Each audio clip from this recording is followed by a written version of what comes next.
ಕನ್ನಡದಲ್ಲಿ ಲೇಖಕಿಯರ ಕಥಾ ಸಾಹಿತ್ಯವನ್ನು ಪ್ರಾರಂಭ ಮಾಡಿದರು ನಂಜನಗೂಡು ತಿರುಮಲಾಂಬ.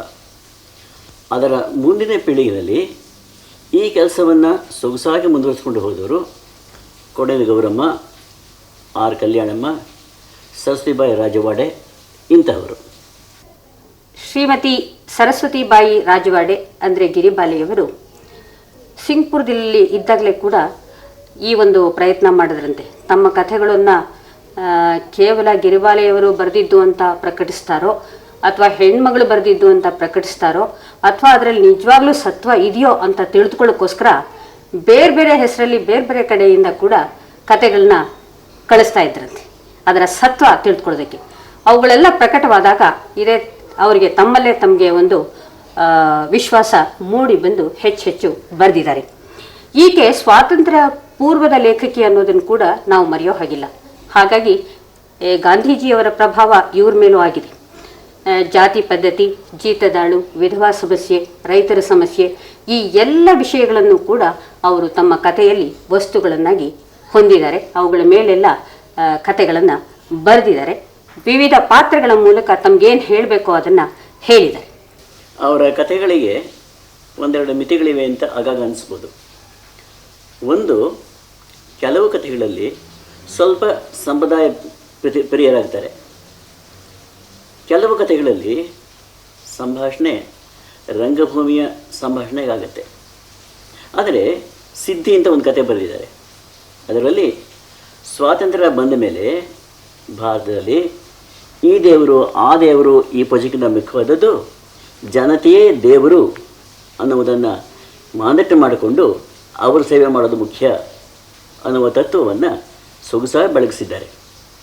ಈ minus into minus equal plus ಕಥೆಗೆ ವಸ್ತು ಯಾವುದೇ ತರುಣ ದಂಪತಿಗಳ ಜೀವನದಲ್ಲಿ ನಡೆಯಬಹುದಾದ ಒಂದು ಸಾಮಾನ್ಯ ಘಟನೆ.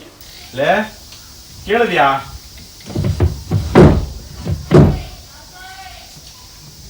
ಕೇಳಿಸ್ತಾ?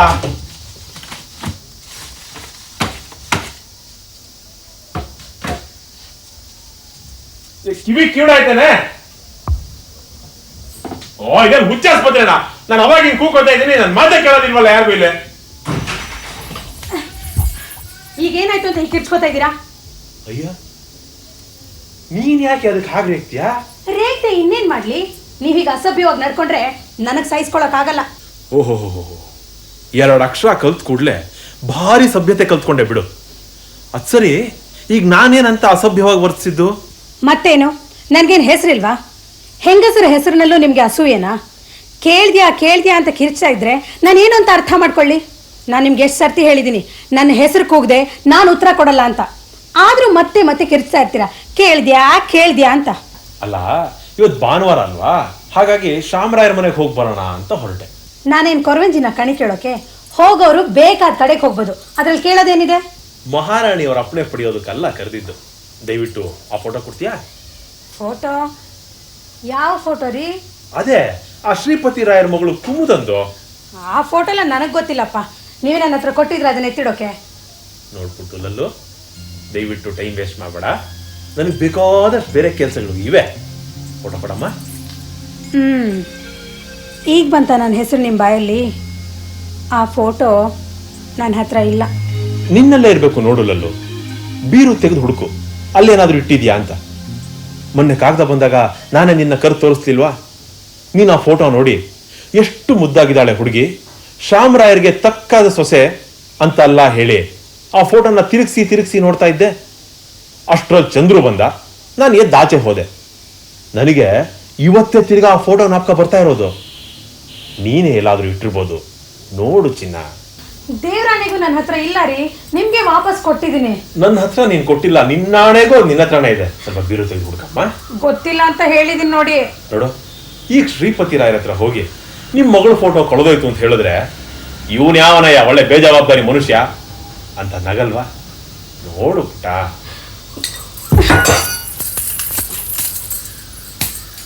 ಬೇಕಾದ್ರೆ ನೀವೇ ನೋಡ್ಕೊಳ್ಳಿ.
ಫೋಟೋ?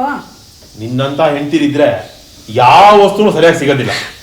ಹೆಂಡ್ತಿ ಏನ್ರಿ ಮಾಡ್ತಾಳೆ? ಒಂದು ಪದಾರ್ಥನ ಒಂದ್ ಕಡೆ ಸರಿಯಾಗಿ ಇಟ್ರೆ ತಾನೆ ಬೇಕಾ ಬಿಟ್ಟು ಬಿಸಾಕೋದು, ಆಮೇಲೆ ಹುಡ್ಕೋದು. ಸಿಗದೆ ಇದ್ರೆ ಹೆಂಡ್ತಿನ ಬೈಯೋದು. ನಿಮ್ಮಂತ ಗಂಡಸರ ಹಣೆ ಬರನೇ ಇಷ್ಟು. ಹೌದೇ, ನನ್ನ ಹಣೆ ಬರ ಸರಿ ಇಲ್ಲ. ನಿನ್ನನ್ನು ಮದುವೆ ಮಾಡ್ಕೊಂಡಾಗಿಂದ ನನ್ನ ಹಣೆ ಬರ ಕೆಟ್ಟು ಕುಲಿಯಟ್ಟು ಹೋಗಿದೆ. ನಿನ್ನ ನಂದು ಏನೇ ಪ್ರಯೋಜನ? ಮೊದಲು ನಿಮ್ ವಂಶನೇ ಸರಿ ಇಲ್ಲ. ನಿಮ್ಮಪ್ಪ ನೋಡೋದು ಹಾಗೆ, ನಿಮ್ಮಮ್ಮ ನೋಡೋದು ಹೀಗೆ. ನಿಮಗ್ ಬಾಳಕ್ ಯೋಗ್ಯತೆ ಇಲ್ದಿದ್ರೆ ನಮ್ಮ ಅಪ್ಪ ಅಮ್ಮನ ಯಾಕ್ರಿ ಅಂತೀರಾ? ಮೊದ್ಲು ನಿಮ್ ಬೆನ್ ಸರಿಯಾಗಿದ್ಯಾ ನೋಡ್ಕೊಳ್ಳಿ. ನಾಲ್ಗೆ ಉದ್ದ ಆಗ್ತಾ ಇದೆ. ನನ್ ಕೋಪ ಬಂದ್ರೀಗ. ಬೆಳಗ್ಗೆ ಬೆಳಗ್ಗೆ ಜಗಳ ತೆಗ್ದವ್ರು ನೀವು ಈಗ ನನ್ನೇ ಅಂತಿದ್ದೀರಾ? ಅನ್ನಿ ಬಿಟ್ಟಿದೆ ನಾನು.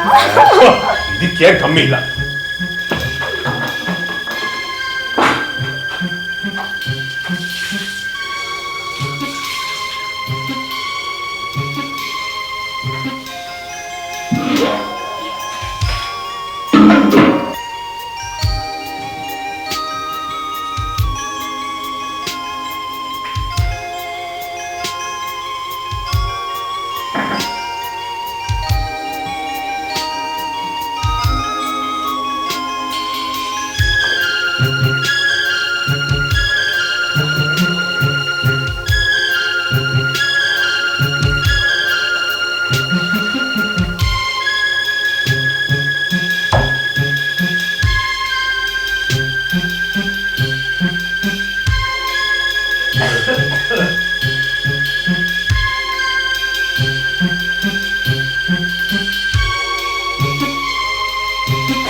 ಯಾಕೋ ಬಹಳ ಬೇಜಾರಾಗ್ಬಿಟ್ಟಿದೆ ಕಣಯ್ಯ.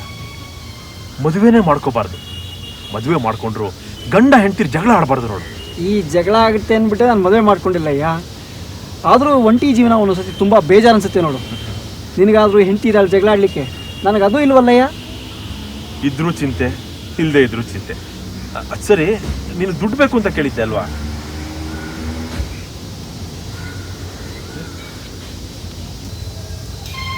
ಅರೆ, ಈ ಫೋಟೋ ಹೇಗೆ ಇಲ್ಲಿಗೆ ಬಂತು? ಇದು ನಮ್ಮ ಶ್ರೀಪತಿ ರಾಯರ ಮಗಳು ಕುಮುದಾಳ್ ಫೋಟೋ ಅಲ್ವಾ? ಈ ಫೋಟೋಯಿಂದ ನಮ್ಮ ಮನೆ ಒಂದು ದೊಡ್ಡ ರಣರಂಗಾನೇ ಆಗೋಯ್ತಯ್ಯ. ಯಾಕಯ್ಯ, ಏನಾಯ್ತು? ಈ ಫೋಟೋ ಕಳೆದ್ಬಿಟ್ಟಿದ್ದಾಳೆ ಅಂತ ಹೇಳಿ ನನ್ನ ಹೆಂಡತಿಗೆ ಸಿಕ್ಕಾಪಟ್ಟೆ ಬೈದವಳು ಮನಸ್ಸನ್ನ ತುಂಬಾ ನೋಯಿಸ್ಬಿಟ್ಟೆ. ಎಂತ ದೊಡ್ಡ ತಪ್ಪು ಮಾಡ್ಬಿಡ್ನಯ್ಯ ನಾನು. ತಪ್ಪು ಯಾರದೇ ಆಗಿರಲಯ್ಯ. ಮೊದಲು ಮನೆಗೆ ಹೋಗಿ ರಾಜಿ ಮಾಡ್ಕೊ. ನೀನು ಸಂಸಾರಸ್ಥನಯ್ಯ, ನಿನಗೆ ನಾನು ರಾಜಿ ಮಾಡ್ಕೊಡೋದು ಹೇಳ್ಕೊಡ್ಬೇಕೆ? ತಗೊಳಪ್ಪ ದುಡ್ಡು. ನಾ ಬರ್ತೀನಪ್ಪ, ಆಮೇಲೆ ಸಿಗ್ತೀನಿ.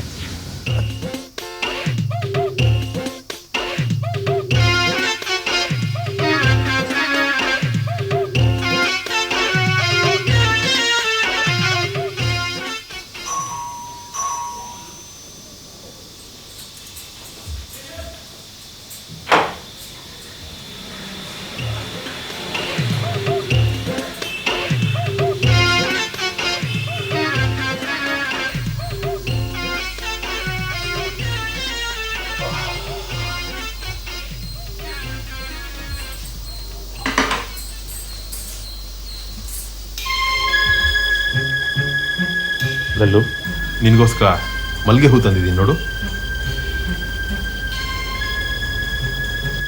ಫೋಟೋ ಸಿಕ್ತು ಲಲ್ಲು. ಸುಮ್ಮನೆ ನಿನ್ನ ಮನಸ್ಸು ತುಂಬ ನೋಯಿಸ್ಬಿಟ್ಟೆ. ತಪ್ಪೆಲ್ಲ ನಂದೆ. ಅಷ್ಟಕ್ಕೋಸ್ಕರ ನಿನ್ನ ಜೊತೆ ಮಾತು ಬಿಟ್ಟಿದ್ದು ನ್ಯಾಯನಾ? ಫೋಟೋ ಯಾವಾಗ ಸಿಕ್ತು? ಇವತ್ತು, ಈಗ ಸಾಯಂಕಾಲ ಸಿಕ್ತು. ಪರ್ಸಲ್ಲಿ ದುಡ್ಡು ಮಧ್ಯೆ ಸಿಕ್ಕಾಕೊಂಡಿತ್ತು. ನಾನು ಅದನ್ನ ಅಲ್ಲಿ ಮೊನ್ನೆನೇ ಇಟ್ಟಿದ್ದೆ. ಏನು? ಫೋಟೋನ ಪರ್ಸಲ್ಲಿ ಇಟ್ಟಿದ್ದು ನೀನೇನಾ? ಮೊನ್ನೆ ನಾನು ಪುಸ್ತಕ ಓದ್ತಾ ಇದ್ದಾಗ ಅದರೊಳಗಿಂದ ಕೆಳಗೆ ಬಿತ್ತು. ನಾನು ಮರದದ್ರಲ್ಲಿಟ್ಟು ನಿಮಗೆ ತೊಂದರೆ ಕೊಟ್ಬಿಟ್ಟೆ.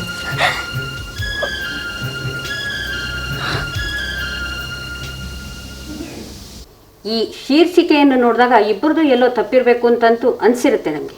ಆದರೆ ಹೇಗೆ ಕೊನೆಯಲ್ಲಿ ಅದು ಗೊತ್ತಾಗುತ್ತೆ. ಅತ್ಯಂತ ನಾಟಕೀಯವಾದ ಒಂದು ರೀತಿಯಲ್ಲಿ ಅದನ್ನು ಇವಳ ಹತ್ರನೇ ಇತ್ತು, ಅದನ್ನು ಅವಳು ಮರ್ತಿದ್ಲು. ಆದರೆ ಅದನ್ನು ಅವನ ಹತ್ರ ಹೋಗೋ ಹಾಗೆ ಮಾಡಿದ್ಲು. ಆದ್ದರಿಂದಾಗಿ ಇವಳ ಹತ್ರ ಇದ್ದರೂ ಕೂಡ ಅದು ತಿಳಿದೇ ಇದ್ದಿದ್ದು ಇವಳು ಮೈನಸ್ ಪಾಯಿಂಟು. ಆದರೆ ಆತ ಈಕೆಯನ್ನು ನಡೆಸಿಕೊಂಡ ರೀತಿಯಿಂದಾಗಿ ಆಕೆಯ ಕೋಪ, ತಾಪ, ಮೌನಕ್ಕೆ ಗುರಿಯಾಗಿ ಅಷ್ಟೊಂದು ದಿನ ಅದರ ಬಗ್ಗೆ ಚಿಂತಿಸದೇ ಇದ್ದಂಗಾದದ್ದು ಆತನ ಮೈನಸ್ ಪಾಯಿಂಟು. ಈ ಎರಡೂ ಸೇರಿ ನಾಟಕೀಯತೆಯಿಂದ ಕತೆ ಅಂತ್ಯಗೊಂಡಾಗ ಅದು ಪ್ಲಸ್ ಆಗುತ್ತೆ.